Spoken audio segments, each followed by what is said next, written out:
بسم الله الرحمن الرحيم. الحمد لله رب العالمين، والصلاة والسلام على سيد المرسلين وعلى آله وأصحابه أجمعين. أما بعد فأعوذ بالله من الشيطان الرجيم. بسم الله الرحمن الرحيم.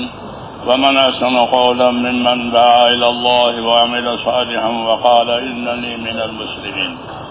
صدق الله العظيم. بزرگوں اور پیارے بھائیوں، ابھی پہلا کام ہمارا یہاں سننا ہے، تو کیسا سننا ہونا چاہیے؟ ہمارا سننا کیسے ہونا چاہیے؟ تو ہم کو سکھایا ہے کہ سننا کیسا ہوگا. تو یوں فرمایا فبشر عباد الذین یستمعون القول فیتبعون احسنہ اولئک الذین ہداہم اللہ واولئک هم اولو الالباب. یہ فرمایا کہ بشارت دیجیے میرے بندوں کو.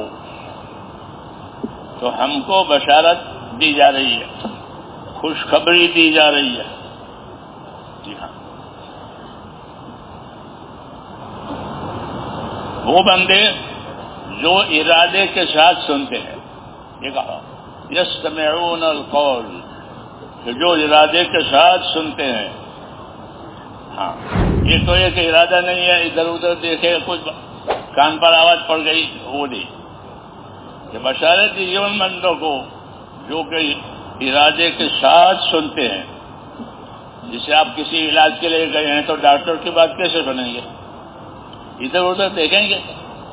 ہاں، جب ڈاکٹر بات کر رہا ہو یا کسی وکیل سے معاملہ پڑ گیا اللہ نہ کرے، تو اس کی بات کیسے سنو گے؟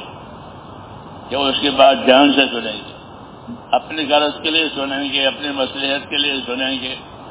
ایسے ہی میرے بھائیوں، دین کی بات، کہ دین کی بات تو اپنی نجات کے لیے سننی ہے، اپنی کامیابی کے لیے سننی ہے، کوئی مصلحت کی بات نہیں ہے فقط. تو اس لیے کہا کہ ہم بندوں کو بشارت دیجیے کہ جو بات کو سنتے ہیں یستمعون القول، وہ سن کر کیا کرتے ہیں؟ فیتبعون احسنہ، کہ سن کر کے اتباع احسن کرتے ہیں. کہ اتباع احسن کا کیا مطلب ہے؟ اتباع احسن کا کیا مطلب ہے؟ کہ اتباع احسن کا مطلب یہ ہے کہ جب کام کرنے کا نمبر آوے، عمل کرنے کا موقع آوے، تو یہ اپنے عمل کو اچھے سے اچھا بنا کر کے پیش کرتے ہیں. یہ مطلب ہے فیتبعون احسنہ، کہ اپنے عمل کو اللہ کے دربار میں، اللہ کی جناب میں اپنے عمل کو اچھے سے اچھا بنا کر پیش کرتے ہیں.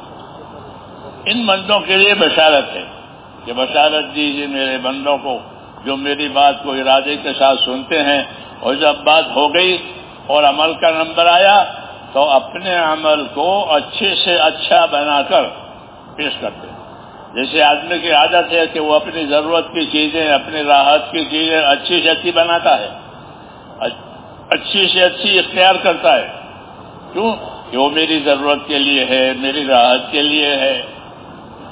تو یہ تو اپنے کامیابی کے لیے ضرورت راحت سے بھی آگے ہے. اس لیے دین کی بات کو اچھے سے اچھے انداز سے سننا، اور پھر اس پر عمل کا نمبر آوے تو اچھے سے اچھا عمل کرنا. یہ سننے کے بارے میں ہدایت بھی ہے کہ اس طریقے سے سننا ہو. اللہ کرے ہمیں اس کی توفیق ہو جائے کہ ہم اچھی طرح سنیں، اچھی طرح سمجھیں، اچھی طرح کریں. کیونکہ ہر عمل آدمی کا سرمایہ ہے، ہر عمل آدمی کا سرمایہ ہے. جیسے زمین جائیداد آدمی کا سرمایہ ہے کہ اس پر ہمارا گزارا ہوتا ہے، تو ایسے ہی ہر عمل جو ہے آدمی کا سرمایہ ہے، آدمی کی دولت ہے، آدمی کی نعمت ہے، کہ اس عمل پر اس کی کامیابی اور ناکامی کا دار و مدار ہوگا. اس لیے اپنے عمل کو اچھے سے اچھا بنانے کی ہم کو رہبری کی گئی ہے. اگلی بات یہ ہے کہ نبی کریم صلی اللہ علیہ وسلم کی طرف سے ہم کو ایک پیغام ملا ہے. آپ پیغمبر ہیں، اس لیے اللہ کے پیغامات ہم تک پہنچاتے ہیں. آپ نے ہم کو یہ پیغام دیا ہے، فرمایا ان الدنیا خلقت لکم وانکم خلقتم للآخرہ، کہ دنیا کو اللہ نے تمہارے لیے پیدا کیا. ہاں، یہاں کا سونا، یہاں کی چاندی، یہاں کی زمین جائیداد کسی جنات کے لیے نہیں، کسی فرشتے کے لیے نہیں، آپ کے لیے. کیوں کہا؟ آپ کے لیے.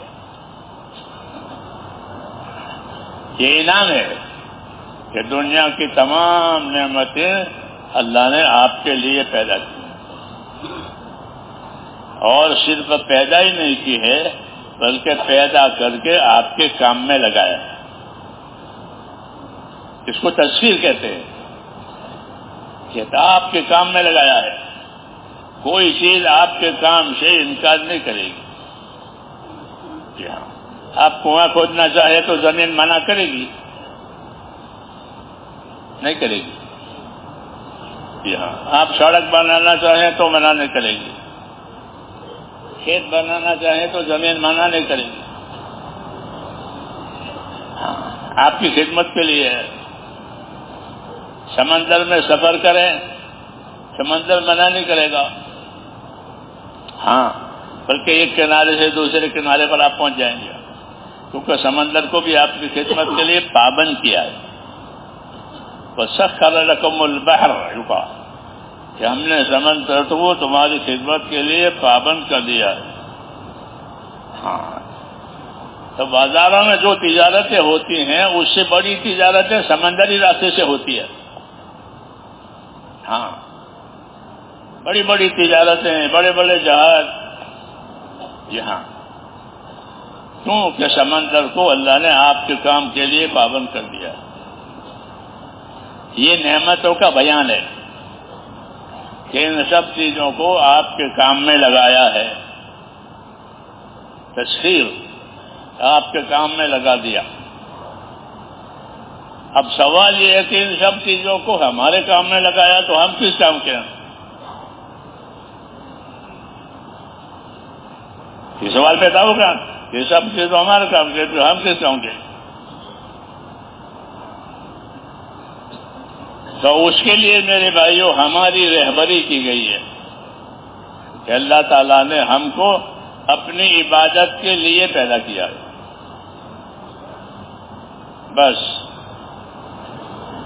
ہم کو اپنی عبادت کے لیے پیدا کیا ہے کہ میں نے جناتوں کو، کیونکہ جنات پہلے سے آباد ہے، اور پھر انسان، کہ میں نے انسانوں کو کہ اللہ کی عبادت کے لیے پیدا کیا ہے. میں نے اپنی عبادت کے لیے ان کو پیدا کیا ہے. یہ ہماری زندگی کا مقصد بتایا ہے کہ تمہاری پیدائش جو ہے وہ اللہ کی عبادت کے لیے ہے، اور کسی کام کے لیے نہیں ہے. اور جتنے کام ہیں ان کاموں میں خدا آپ کا مددگار ہے، اور اپنی نعمتوں کو بھی دیں گے اور حالات بھی بنائیں گے. نعمتیں بھی دیں گے اور آپ کے حالات بھی بنائیں گے. لیکن آپ کو عبادت کے لیے پیدا کیا ہے، اس سبق کو نہیں بھولنا ہے کہ ہم کو اللہ تعالیٰ نے اپنی عبادت اور بندگی کے لیے پیدا کیا ہے. ہمارا تعلق اللہ تعالیٰ سے عبادت اور بندگی کا ہے، اللہ کی کسی سے رشتہ داری نہیں ہے. وہ اکیلا ہے اپنی ذات سے فرد، اور سب کچھ اسی کا ہے، کسی کا کچھ نہیں ہے. سب کچھ اسی نے پیدا کیا ہے، اسی کا ہے، اور اسی کی قدرت ہے، اسی کی نعمتیں ہیں، کسی کا کچھ نہیں ہے. ہاں، یہ الگ بات ہے کہ اللہ تعالیٰ نے اپنی نعمتوں کو اور اپنی نعمتوں کے دروازے ہمارے لیے کھول دیے. بے شمار نعمتیں ہم کو دی گئی ہے، ہم اس کو گن نہیں سکتے. تو ان نعمتوں میں ہمیں کیسا رہنا ہے؟ تو جناب رسول اللہ صلی اللہ علیہ وسلم نے ہماری رہبری کی. ایک مسنون دعا ہے جو نماز کے بعد مانگی جاتی ہے، اس وہ دعا بھی ہے، وہ رہبری بھی ہے. اس لیے ان دعا کو یاد بھی کرنا چاہیے، اس کا مطلب بھی سمجھنا چاہیے. ہاں، وہ دعا ہے رب اعنی علی ذکرک و شکرک و حسن عبادتک. یہ یاد ہونی چاہیے. ہاں، سلام پھیر کر کے 3 مرتبہ استغفار کرنا چاہیے. استغفر اللہ، کیونکہ یہ سنت ہے. ایسا صدیقہ رضی اللہ تعالیٰ عنہ فرماتی تھی کہ آپ صلی اللہ علیہ وسلم جب سلام پھیرتے تھے تو سلام پھیرنے کے بعد کیا کرتے تھے؟ استغفر اللہ، استغفر اللہ، استغفر اللہ. یہ سنتیں ہیں، اس کو یاد بھی رکھنا ہے، اس کو کرنا بھی ہے.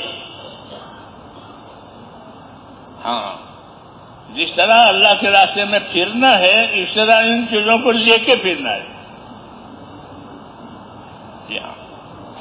اسے یہ سکھایا ہے کہ اذا انصرف من صلاتہ استغفر صلاۃ، کہ آپ صلی اللہ علیہ وسلم جب نماز سے فارغ ہوتے تھے تو 3 مرتبہ استغفار کرتے تھے. اور آگے کہ اللہ سے مانگتے تھے رب اعنی علی ذکرک و شکرک و حسن عبادتک.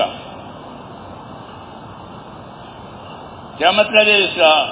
اس کا مطلب یہ ہے کہ اللہ میری مدد فرما. کہ کس کام میں مدد چاہتے ہو؟ کہ میری مدد فرما تیرے ذکر کرنے پر اور تیرے شکر کرنے پر، اور اچھی سے اچھی طرح عبادت کر سکوں اس کام پر. 3 باتوں پر مدد مانگی ہے. 3 باتوں پر مدد مانگی ہے. اعنی علی ذکرک، پہلا کہ تو میری مدد فرما تیرے ذکر کرنے پر. ذکر کرنے کا کیا مطلب ہے؟ کہ ذکر کرنے کا مطلب اطاعت کرنے پر. ذکر کرنے کا کیا مطلب ہے؟ کہ میں تیری اطاعت کر سکوں، تیرے حکموں کی پابندی کر سکوں، اس بارے میں تو میری مدد کرنا. جو ذاکر ہوگا وہ اللہ کا موتی اور پابند ہوگا. اس کو ذاکر کہتے ہیں. کہ ذاکر کون ہے؟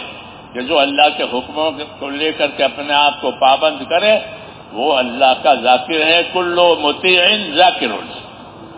کہ ہر آدمی جو اللہ کی اطاعت اور تابعداری میں ہے وہ اللہ کا ذاکر ہے. تو ذکر سے مراد یہ ہے کہ میں تیری اطاعت اور تابعداری کروں. ہماری زندگی کا اصلی کام اللہ کی اطاعت ہے، رسول کی اطاعت ہے، اور اپنے بڑوں کی اطاعت ہے. عبادت تو فقط اللہ کی ہوتی ہے اور کسی کی نہیں ہوتی، لیکن اطاعت ان 3 لوگوں کی ہوگی، اللہ کی، رسول کی اور اپنے بڑوں کی. اطیعوا اللہ و اطیعوا الرسول و اولی الامر منکم. بات مانو اللہ کی، بات مانو اللہ کے رسول کی، بات مانو تمہارے بڑوں کی. جب وہ اللہ کی کوئی بات سمجھاوے تو کہ اس کو مانو. تو یہ اطاعت سمجھائی ہے کہ کس کی بات مانو گے؟ کہ اللہ کی، اس کے رسول کی اور اپنے بڑوں کی. بڑوں کی بات ماننے میں ہم یہ دیکھیں گے کہ اگر وہ بات صحیح ہے، حکم والی ہے تو مانیں گے. حکم کے خلاف ہم کو کوئی بات سمجھاوے تو وہ نہیں مانیں گے. جی ہاں، یہ قاعدے کی بات ہے کہ اللہ کی بات مانو، اللہ کے رسول کی بات مانو، اپنے بڑوں کی بات مانو. اپنے بڑوں کی بات ماننے میں یہ شرط ہے کہ وہ اللہ کی رسول کی بات کہے تو ماننی، اور اس کے خلاف کہے تو پھر نہیں مانیں گے. تو اصل کام میرے بزرگوں زندگی میں جو ہے وہ اطاعت ہے. کہ ہماری زندگی میں اللہ تعالیٰ کی اطاعت اور تابعداری پر آوے. وما ارسلنا من رسول الا لیطاع باذن اللہ.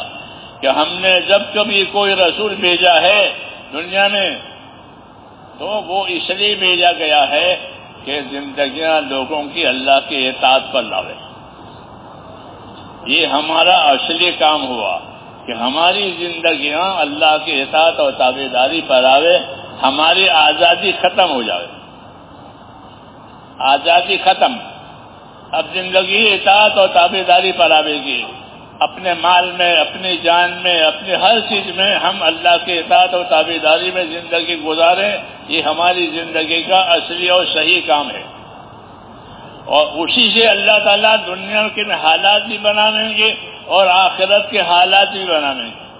اطیعوا اللہ واطیعوا الرسول لعلکم ترحمون، اطاعت کرو اللہ کی، اس کے رسول کی، تاکہ تم پر رحم ہو جائے۔ تو رحمت لانے کا راستہ کیا ہے؟ کہ اللہ کی رسول کی اطاعت کی جائے۔ تو اطاعت کا ایک فائدہ یہ ہوگا کہ حالات میں رحمتیں آئے گی، ہاں حالات میں مصیبتیں نہیں آئے گی بلکہ حالات میں رحمتیں آئے گی، کیوں کہ زندگیوں میں اطاعت ہے۔ دوسرا فائدہ اطاعت کا کیا ہوگا؟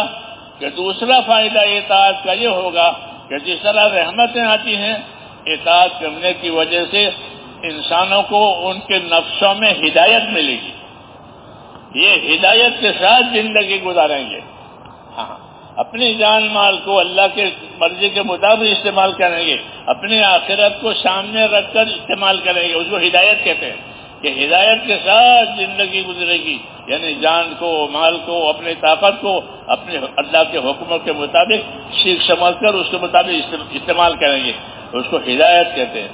تو یہ ایک دوسرا فائدہ اطاعت کا یہ ہوتا ہے کہ اگر زندگیاں اطاعت پر آئی تو اللہ تعالیٰ نفسوں کو ہدایت دیں گے، ہاں اس زندگی میں ہدایت آئے گی، اور ہدایت کے بعد اللہ تعالیٰ کے انعامات ہیں۔ جی ہاں، اہدنا الصراط المستقیم صراط الذین انعمت علیہم، پڑھتے ہیں قرآن پاک میں کہ یا اللہ ہم کو ہدایت دی سیدھے راستے کی، ہاں ان لوگوں کا راستہ ہم کو سوجا جن پر آپ نے انعامات کیے ہیں۔ تو ہدایت کے راستے میں اللہ تعالیٰ کے انعامات ہیں۔ جی ہاں، جن لوگوں نے ہدایت پر زندگیاں گزاری اللہ نے ان پر اپنے انعامات کیے ہیں۔ تو ہماری زندگی کا مقصد بھی یہی ہوتا ہے کہ زندگیاں اللہ کے اطاعت اور تابعداری پر آوے تاکہ اللہ کے انعامات کے ہم حقدار بنیں۔ جی ہاں، اور حالات کو اللہ تعالیٰ ہم اس کی وجہ سے صحیح کرے۔ اللہ نے اسباب بندوں کے قبضے میں دیے ہیں اور حالات کو اپنے قبضے میں رکھا ہے۔ اسباب آپ کے قبضے میں ہے، مال دولت زمین جائیداد یہ آپ کے قبضے میں ہے، اور حالات جو آئیں گے وہ اللہ کے قبضے میں ہے کہ زمین پر کیا حالات آئیں گے، زندگیوں میں کیا حالات آئیں گے، وہ اللہ نے کسی کے قبضے میں نہیں دیے ہیں۔ جیسے اب بچپنا کسی کے قبضے میں نہیں تھا، جوانی کسی کے قبضے میں نہیں ہے، بوڑھاپا کسی کے قبضے میں نہیں ہے، یہ تین حالات ہیں زندگی کے۔ جی ہاں، آدمی بچپنا گزار دیتا ہے، جوانی گزار دیتا ہے، بوڑھاپا گزار دیتا ہے، جی ہاں یہ قبضے میں نہیں ہے۔ تو حالات کو اللہ نے اپنے قبضے میں رکھا ہے اور اسباب کو آپ کے قبضے میں جائے، اس زمین کا میں مالک ہوں، اس دکان کا میں مالک ہوں، یہ قبضے میں میرا قبضہ ہے۔ جی ہاں، تو اسباب بندوں کو دیے ہیں اور حالات اللہ نے اپنے قبضے میں رکھے۔ اس حکمت کی وجہ سے کیا کرنا ہے کہ اس حکمت کی وجہ سے ہر وقت اللہ کی طرف رجوع کرنا ہے، کیونکہ حالات اللہ کے ہاتھ میں ہے، اس لیے اللہ کی طرف رجوع کرو کہ جب اللہ کی طرف رجوع ہوں گے تو اللہ حالات صحیح لاویں گے، اللہ کی طرف رجوع نہیں ہوگا تو حالات صحیح نہیں ہوں گے۔ رسول صلی اللہ علیہ وسلم جب مدینہ منورہ پہنچے تھے تو آپ نے ان کے سامنے ایک بیان دیا تھا، پہلا بیان۔ میری بات سمجھ آ رہی نا؟ ہاں، یہ بیٹھے بیٹھے سونا ہے، ہاں کیونکہ یہ ہمارا سبق ہے، یہ ہمارا سبق ہے، سبق یاد بھی ہونا چاہیے، سبق سمجھنا بھی چاہیے۔ تو پہلے سمجھیں گے پھر یاد رکھیں گے، پھر کسی کو بتائیں گے۔ تو جب مدینہ منورہ آپ کا جانا ہوا تو وہاں آپ نے لوگوں سے ایک خطاب فرمایا، ایک بات کی، پہلی بات ہے وہ، اور وہ ہم سب کو سمجھنے کی بھی ہے، جی ہاں اپنانے کی بھی ہے۔ وہ کیا بات فرمائی تھی وہ بات یہ فرمائی تھی کہ من اصلح ما بینہ وبین اللہ اصلح اللہ ما بینہ وبین خلقہ، یہ فرمایا تھا کہ من اصلح ما بینہ وبین اللہ اصلح اللہ ما بینہ وبین خلقہ. ایک دستور سمجھایا آپ نے اپنی دعوت اور تبلیغ میں لوگوں کو، یہ دستور سمجھایا کہ جو لوگ اپنا اور خدا کا معاملہ ٹھیک کر لیں گے تو اللہ ان کا اور مخلوق والا معاملہ ٹھیک کر دے گا.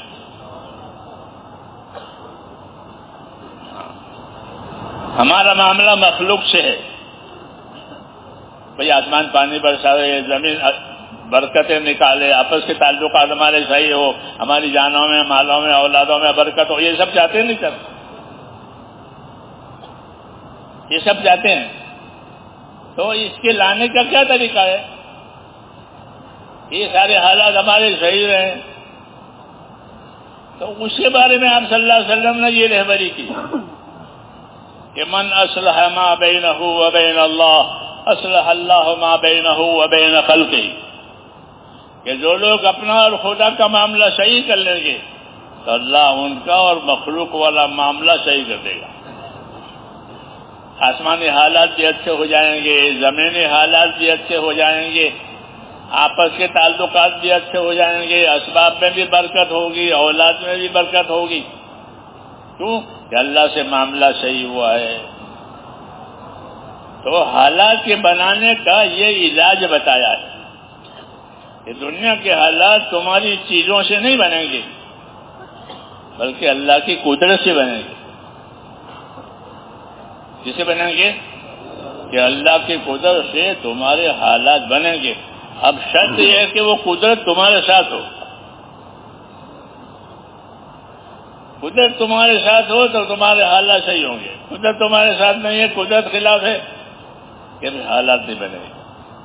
تو اللہ کی قدرت کو اللہ اپنے ساتھ کرنے کے لیے ہم کو اللہ تعالیٰ نے اپنا دین دیا کہ جب تمہارے اندر دینداری آئے گی تو تمہارے حالات صحیح ہو جائیں گے، تمہیں برکتیں دی جائے گی.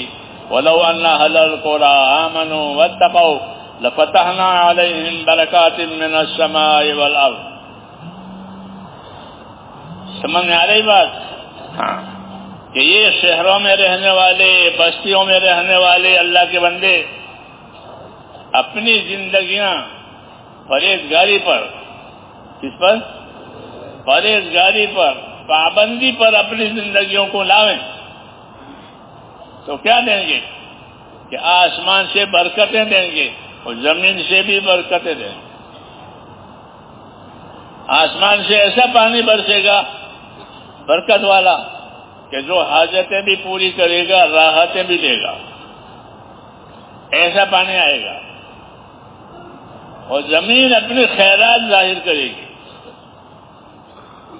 زمین نے خیرات رکھی ہے، وہ خیرات بھی ظاہر کرے گی. تو آسمان پانی برسائے گا، زمین اپنی خیرات ظاہر کرے گی، تو تم خوشحال ہو جاؤ گے. یہ کہا کہ تم خوشحال ہو جاؤ گے. وَلَوْ أَنَّ أَهْلَ الْقُرَىٰ آمَنُوا وَاتَّقَوْا لَفَتَحْنَا عَلَيْهِمْ بَرَكَاتٍ مِّنَ السَّمَاءِ وَالْأَرْضِ. شہروں میں، بستیوں میں رہنے والے لوگ اپنی زندگیاں تقویٰ، پرہیزگاری پر اور اللہ کے اطاعت پر، نافرمانی سے بچ کر زندگیاں گزاریں تو ہم ان کو آسمانوں سے برکتیں دیں گے، یعنی وہ پانی آئے گا اور زمین اپنے خیرات ظاہر کرے گی. تو دنیا کے آسمان زمین سے نفع اٹھانے کا یہ راستہ بتایا کہ اپنی زندگیوں کو ایمان پر لاؤ، تقوی پر لاؤ. ایمان پر لانے کا کیا مطلب ہے؟ کہ ایمان پر لانے کا مطلب یہ ہے کہ اپنی زندگیوں کو اطاعت اور تابعداری پر لاؤ، اور تقوی پر لاؤ یعنی اپنے آپ کو نافرمانی اور معصیت سے بچاؤ. ایک مثبت ہے، ایک منفی ہے. کہ اپنی زندگیوں کو ایمان پر لاؤ. ایمان کا تقاضا اطاعت ہے کہ ہم اللہ پر ایمان لائے. اس کا مطلب یہ ہے کہ اب زندگیاں اطاعت پر گزرے گی، تابعداری پر گزرے گی. صحابہ رضی اللہ تعالیٰ عنہم کی زندگی سے ہم کو اطاعت کا مسئلہ ملتا ہے کہ اللہ کی اطاعت ہونی چاہیے اور کیسے ہونی چاہیے. تو صحابہ کرام رضی اللہ تعالیٰ عنہم کے بارے میں یہ لکھا ہے کہ صحابہ کرام جب ایمان لائے اور اللہ رسول سے ان کا تعلق پیدا ہوا تو انہوں نے بعد والوں کو یہ بات بتائی. بعد والوں میں ہم بھی ہیں، جی ہاں، کہ بعد والوں کو یہ بات بتائی کہ ہم ایمان لائے اللہ پر اس کے نبی پر، اور اتنا ہی نہیں بلکہ ایمان لا کر ہم نے اپنے نبی کے ہاتھ میں ہاتھ دے کر قول قرار کیا ہے. کیا کیا ہے؟ قول قرار، بیعت. نبی کے ہاتھ میں ہاتھ دے کر ہم نے نبی کے ساتھ یہ قول قرار کیا ہے. یہ کیا قول قرار کیا ہے؟ کہ بایانا رسول اللہ صلی اللہ علیہ وسلم علی السمع والطاعہ. پہلی بات کہ ہم نے اللہ کے نبی کے ہاتھ میں ہاتھ دے کر کے یہ قول قرار کیا ہے، یہ ارادہ کیا ہے کہ آئندہ ہم آپ کی بات سنیں گے اور آپ کی بات مانیں گے. دونوں کام ہیں. پہلا کام سونا، یہاں سو گئے آپ تو پہلا کام سونا. ہاں، کسی سے پہلے بات ہوتی ہے، ملنے جاتے ہیں تو پہلا کام سننا. کہ ہم نے نبی کے ہاتھ میں ہاتھ دے کر کے یہ بات کی ہے کہ ہم جناب کی بات سنیں گے. کیونکہ آپ اللہ کا پیغام لے کر آئے ہیں.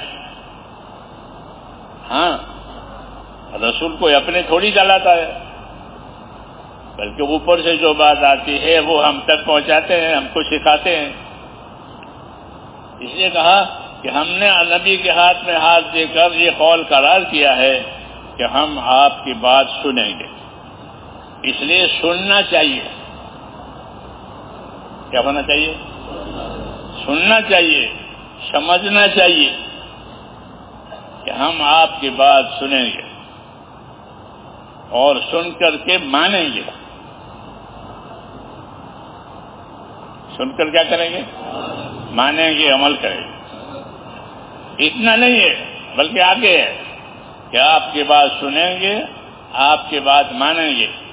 اللہ غریب بناوے تو غریب ہو کر بھی آپ کی بات مانیں گے. بھائی ہم تو میں غریب آدمی ہوں، میں نہیں کر سکتا ہوں، میں نہیں جا سکتا ہوں، کہ نہ ایسا نہیں. اللہ غریب بناوے تو بھی آپ کی بات مانیں گے. اللہ مالدار بناوے تو کہ میں تو بہت مالدار ہوں، بہت میرے مسائل ہیں، بیوی ہوں، کہ نہ. اللہ غریب بناوے تو بات مانیں گے، اللہ مالدار بناوے تو بات مانیں گے. آدمی کے حالات ہوتے ہیں نا، غریبی بھی آتی ہے، مالداری ہوتی ہے، بیماری، تندرستی، کبھی جی چاہتا ہے، کبھی جی نہیں چاہتا ہے کسی کام کرنے کو.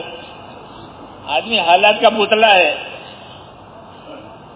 تو یہ قول قرار کر رہے ہیں کہ ہم آپ کی بات مانیں گے. اللہ غریب بناوے تو بھی بات مانیں گے، اللہ مالدار بناوے تو بھی بات مانیں گے. جی چاہے تو بھی بات مانیں گے اور جی نہ چاہے تو بھی بات مانیں گے.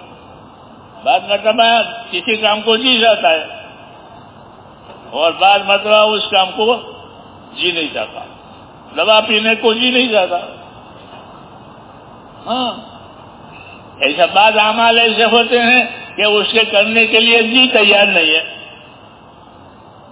جیسے دوا پینے کے لیے بچہ تیار نہیں ہوتا، مٹھائی کھانے کو تیار ہوتا ہے. تو کہا ہمارا جی چاہے تو بھی آپ کی بات مانیں گے، ہمارا جی نہ چاہے تو بھی آپ بات مانیں گے. منشت اور مکر. مالدار اللہ بناوے تو بھی بات مانیں گے، غریب بناوے تو بھی آپ کی بات مانیں گے. تو کتنی باتیں ہوئی؟ کہ 4 باتیں ہوئی. 5ویں ایک اور ہے کہ کوئی ہم کو پوچھے تو بھی، کوئی ہم کو نہ پوچھے تو بھی.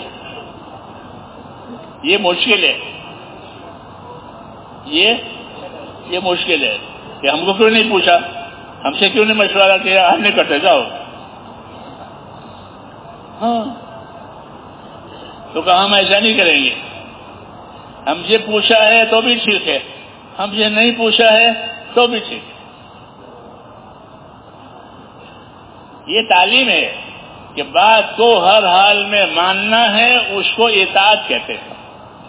مالدار بناوے تو، غریب بناوے تو، جی چاہے تو، جی نہ چاہے تو، کوئی ہم کو پوچھے تو، کوئی ہم کو نہ پوچھے، کوئی ہم کو آگے کرے تو، کوئی ہم کو آگے نہ کرے تو بھی۔ یہ ہوا اطاعت کا مسئلہ کہ اللہ رسول کی اطاعت کس طرح کرنی ہے کہ اس طرح کرنی ہے۔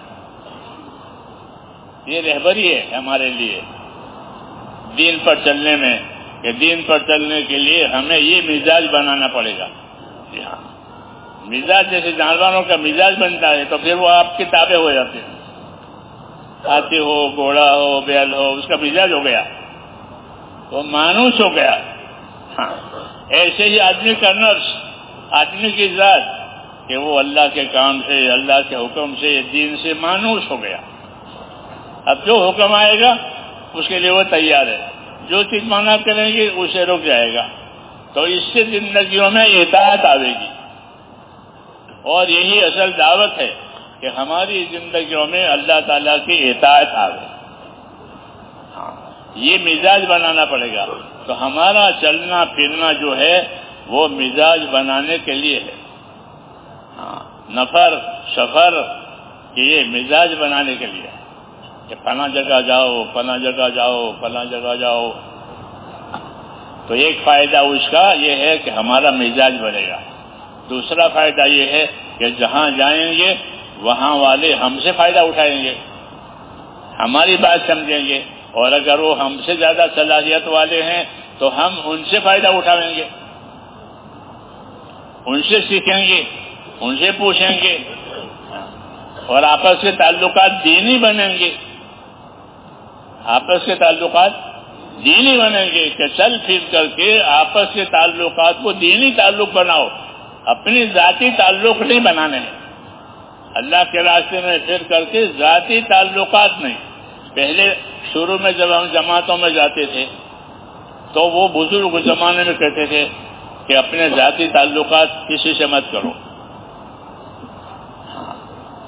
کوئی تم سے تمہارا ایڈریس مانگے تو مرکز کا ایڈریس دو، اپنا ایڈریس مت دو، کیونکہ تم اللہ کے کام کے لیے گئے ہو تو اللہ والی بات چلاؤ۔ تو آپ کا ایڈریس دو، کیونکہ ہم بستی نظام الدین ہمارا ایڈریس۔ جی ہاں، ہمارا کوئی ایڈریس نہیں ہے، ہمارا یہ ایڈریس ہے کہ اپنے مرکز کا ایڈریس لو، کہ وہاں آؤ، وہاں دیکھو، وہاں ہم بھی ملیں گے، ہمارا کام بھی آپ کے سامنے آئے گا۔ ذاتی تعلقات نہیں پیدا کرنے، بلکہ تبلیغ میں ایسا پھرنا ہے جیسے آپ کہیں جا رہے تھے اور راستے میں نماز کا وقت آ گیا تو اور مسجد بھی آ گئی تو آپ کیا کریں گے؟ چلو نماز پڑھ لیں، نماز کا وقت ہے، نماز پڑھ لیں، اور ہمارا وضو بھی ہے۔ ہاں، یہ بھی یاد رکھو کہ باوضو رہو۔ کیسے رہو؟ ہاں، باوضو رہو، اس کا عادی بننا ہے۔ تقوی طہارت کے ساتھ تبلیغ میں پھریں، جنگلی انسانوں کی طرح سے نہیں، ہاں، بلکہ تقوی طہارت کے ساتھ۔ کس کے ساتھ؟ حاجی عبداللہ صاحب رحمۃ اللہ علیہ گری کرمت، ان کو میں قصہ سنایا انہوں نے کہ ہمارے ایک بزرگ لکھنؤ کی طرف سے آ رہے تھے دہلی، تو راستے میں مسجد آ گئی اور ظہر کا وقت بھی ہو گیا، کہ ظہر کا وقت بھی ہو گیا ہے، لبے سڑک مسجد بھی ہے، نماز پڑھ لینی چاہیے، لیکن کوئی بندہ آ جاوے تو جماعت کریں، میں اکیلا ہوں، یہ سوچ رہے تھے۔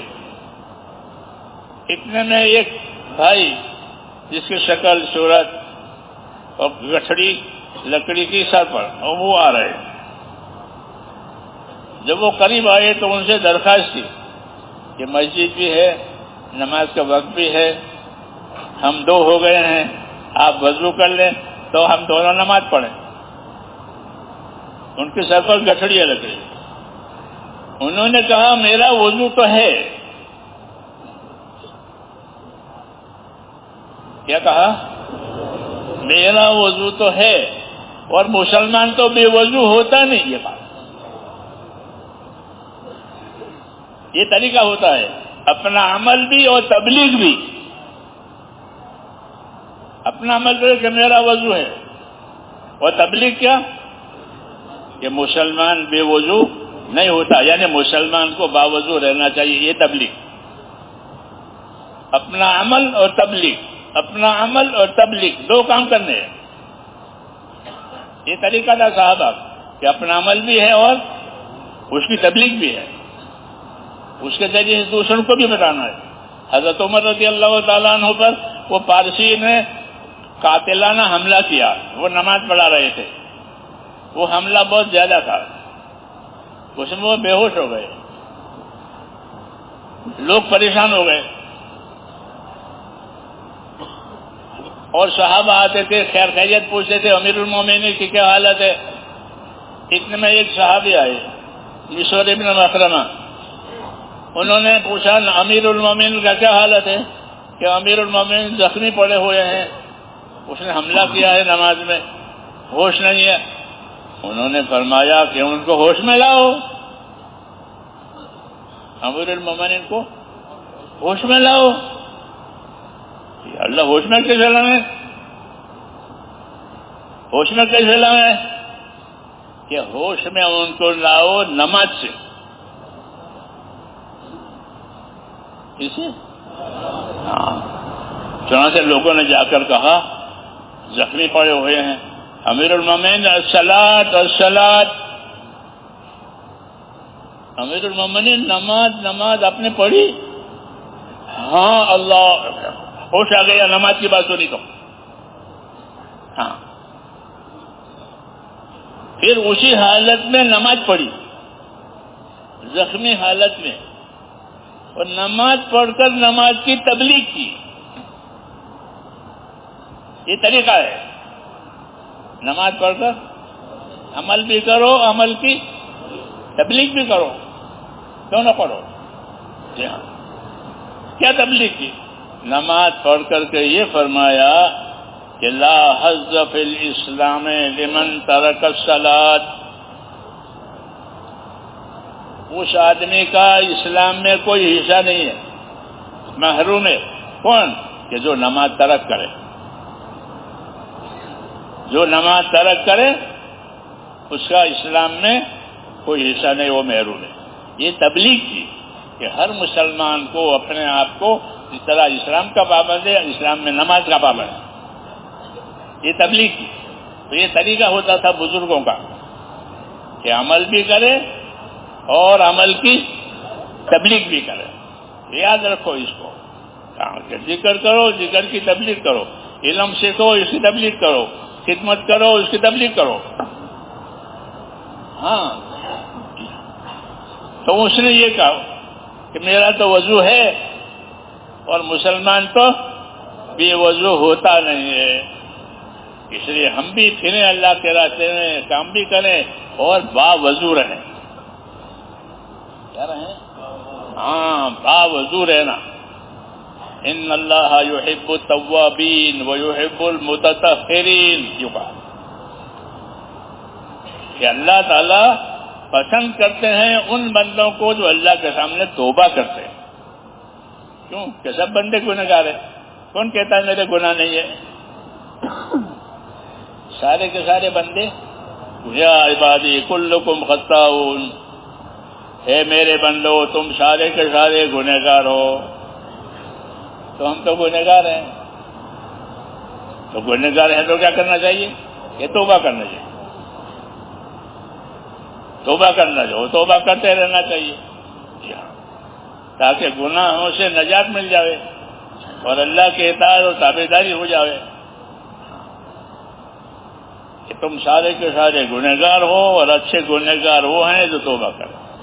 تو توبہ کرنے سے اندرون سے آدمی پاک ہو جاتا ہے اور وضو کرنے سے ظاہر سے پاک ہو جاتا ہے.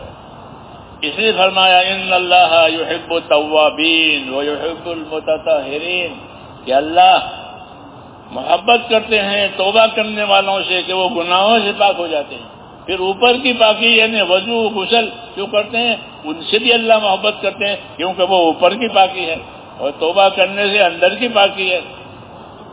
تو یہ سب سبق ہوتے ہیں زندگی گزارنے کے، کہ زندگی کیسی گزرے گی، کہ زندگی اللہ کے اطاعت پر گزرے گی، کہ باوضو رہیں گے، تقوی طہارت کے ساتھ اپنی زندگی گزاریں گے، یہ اللہ کا حق ہے۔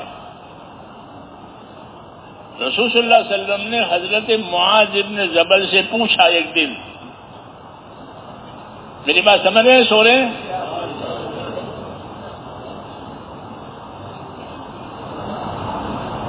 میں نے کیا کہا؟ ہاں، یہ ہماری بات چیزوں نے وہ سبق ہے۔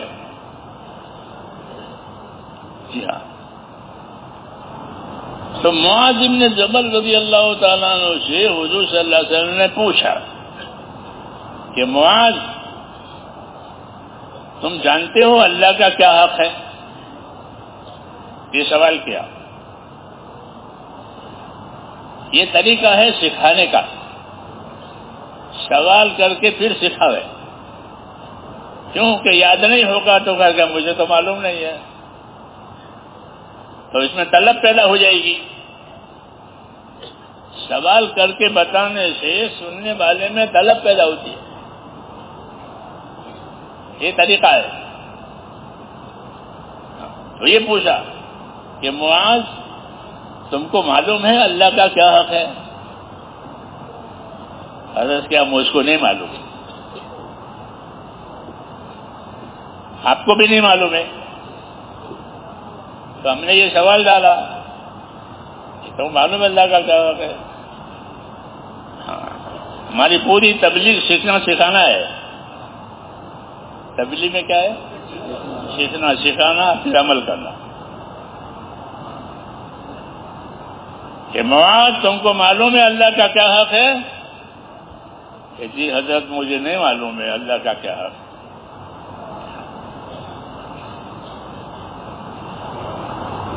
اللہ کا حق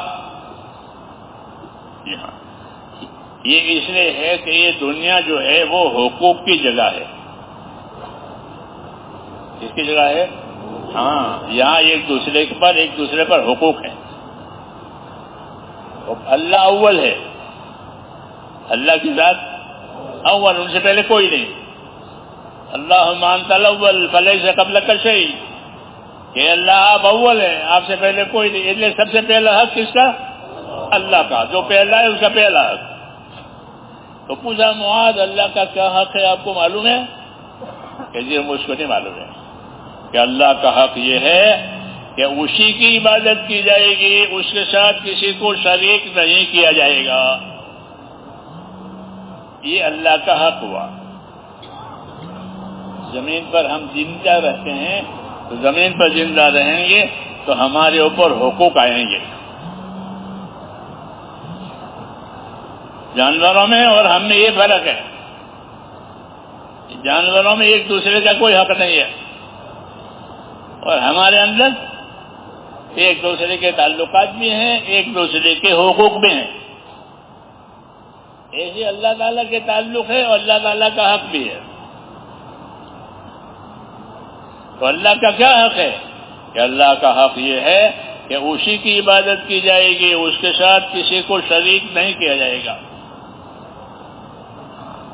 یہ اللہ کا حق بتایا تاکہ اپنی زندگی کو گزارے اللہ تعالیٰ کا حق ادا کرتے ہوئے۔ یہ زندگی کی ذمہ داری ہے۔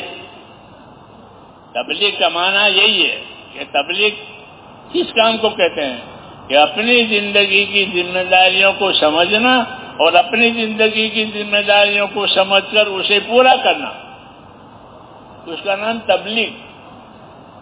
یہ محنت، یہ تبلیغ کی محنت میں کیا بات ہے؟ کہ اپنی زندگی کی ذمہ داریوں کو سمجھنا اور اپنی زندگی کی ذمہ داریوں کو سمجھ کر پھر اس کو پورا کرنا۔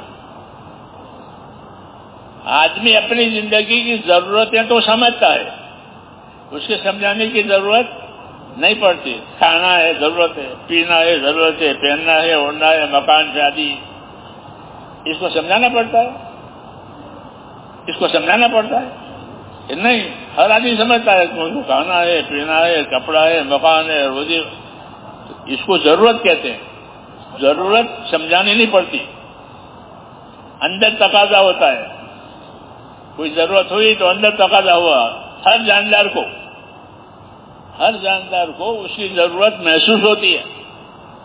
جی ہاں, جانور پانی پینے کے لیے میٹھے پانی پر جائے گا نہیں جائے گا؟ ہاں, کیوں کہ اس کو ضرورت نہ, پیاسا ہو گیا. تو جاندار کو ضرورت محسوس ہوتی ہے, بتانے کی ضرورت نہیں پڑتی. جی ہاں, پیاسا ہو گیا, بھوکا ہو گیا, بیمار ہو گیا, تو ضرورتیں بتانی نہیں پڑتی, لیکن جو مقصد ہے وہ بتانا پڑتا ہے کہ تمہاری زندگی کا کیا مقصد ہے, تم کو اللہ نے کیوں پیدا